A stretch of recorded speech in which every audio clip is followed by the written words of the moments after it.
আসসালামু আলাইকুম ওয়া রাহমাতুল্লাহ।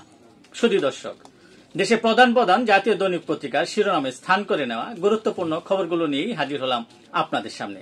আশা করি সাথেই থাকবেন। গুরুত্বপূর্ণ খবরগুলোর মধ্যে শুরুতেই যা থাকছে: বর্ণাঢ্য আয়োজনে মানিক মিয়া এভিনিউয়ে 36 জুলাই উদযাপন, স্মারক ডাকটিকিট প্রকাশ, রাজধানীতে প্রতীকী গ্যাস বেলুনের হেলিকপ্টার বিস্ফোরণে 10 জন দগ্ধ, রাজশাহীতে ট্রেন পছন্দ না হওয়ায় রেল লাইন অবরোধ, ফরিদপুর থেকে 17 যোদ্ধাকে নিয়ে ছেড়েছে ট্রেন। জুলাই ঘোষণাপত্র পাঠ করলেন প্রধান উপদেষ্টা ডক্টর মোহাম্মদ ইউনূস। রাষ্ট্রীয় ও সাংবিধানিক স্বীকৃতি পাবে অভ্যুত্থান। জুলাই ঘোষণাপত্র থাকবে নির্বাচিত সরকারের সংস্কারকৃত সংবিধানের তফসিলে। ঘোষণাপত্রে শহীদরা জাতীয় বীর, আছে আইনি সুরক্ষাও। জুলাই ঘোষণাপত্র নিয়ে মিশ্র প্রতিক্রিয়া বিভিন্ন রাজনৈতিক দলের। সরকার সব দলকে এক মঞ্চে আনতে পেরেছে বলে জানিয়েছেন উপদেষ্টা আসিফ নজরুল। আমরা হতাশ, পুরো জাতি হতাশ বলে মন্তব্য করেন জামায়াত নেতা সৈয়দ আব্দুল্লাহ মোহাম্মদ তাহের।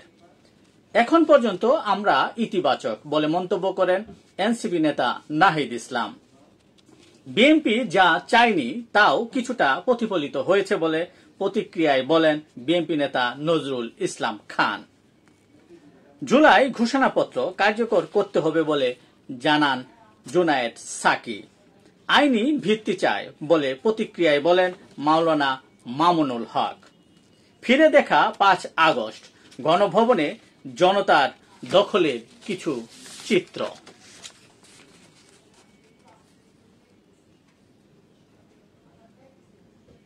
জাতির উদ্দেশ্যে ভাষণে প্রধান উপদেষ্টা ডক্টর মোহাম্মদ ইউনূস বলেছেন, ফেব্রুয়ারিতে রোজার আগেই জাতীয় সংসদ নির্বাচন হবে। নির্বাচন সুষ্ঠু, শান্তিপূর্ণ ও উৎসব মুখর করতে সরকার সব ধরনের সহযোগিতা করবে। নির্বাচন কমিশনকে চিঠি দেবে সরকার। তিনি আরো বলেন, একটি গোষ্ঠী নির্বাচনকে বাধাগ্রস্ত করতে উন্মুখ।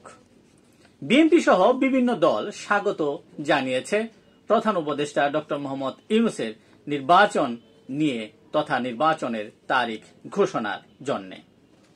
হঠাৎ কক্সবাজারে জাতীয় নাগরিক পার্টি তথা এনসিপির 5 নেতা, নানা গুঞ্জন। বিভিন্ন স্থানে প্রচারিত হয় সাবেক মার্কিন রাষ্ট্রদূত পিটার হাসের সঙ্গে বৈঠক করতে কক্সবাজার গেছেন এনসিপির 5 নেতা।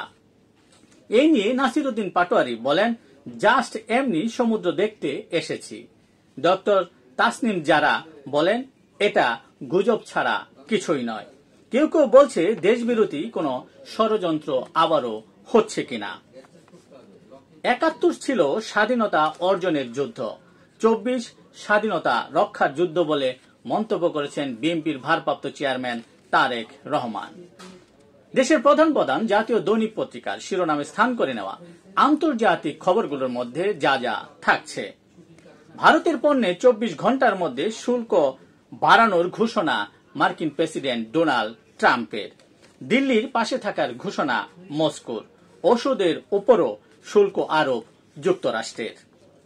লাইনচ্যুত হয়েছে মার্কিন প্রেসিডেন্ট ডোনাল্ড ট্রাম্প ও রাশিয়ার প্রধানমন্ত্রী ভ্লাদিমির পুতিনের সম্পর্ক। যুক্তরাষ্ট্রের সঙ্গে থাকা পরমাণু চুক্তি থেকে বেরিয়ে গেল রাশিয়া। টেক্সাসের ডেমোক্রেটদের বিরুদ্ধে গ্রেপ্তারি পরোয়ানা জারি করেছে অঙ্গরাজ্যটির গভর্নর। পুরো গাজা দখলে নেওয়ার পরিকল্পনা নেতানিয়াহুর। গাজা সীমান্তে 22,000 ত্রাণবাহী ট্রাক আটকে রেখেছে ইসরায়েল। একদিনে নিহত 94, মোট প্রাণহানি 61,000 ছুঁই ছুঁই। রুশ ড্রোনে ভারতীয় সরঞ্জাম পাওয়ার দাবি ইউক্রেনের। ভারতের উত্তরখণ্ডে আকস্মিক বন্যা ও ভূমিধসে 4 জনের মৃত্যু, নিখোঁজ অন্তত অর্ধশত।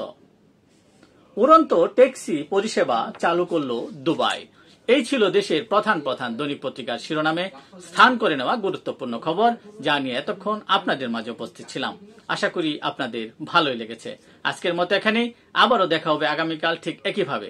সে পর্যন্ত অবশ্যই ভালো থাকবেন, সুস্থ থাকবেন। আসসালামু আলাইকুম ওয়া রাহমাতুল্লাহ।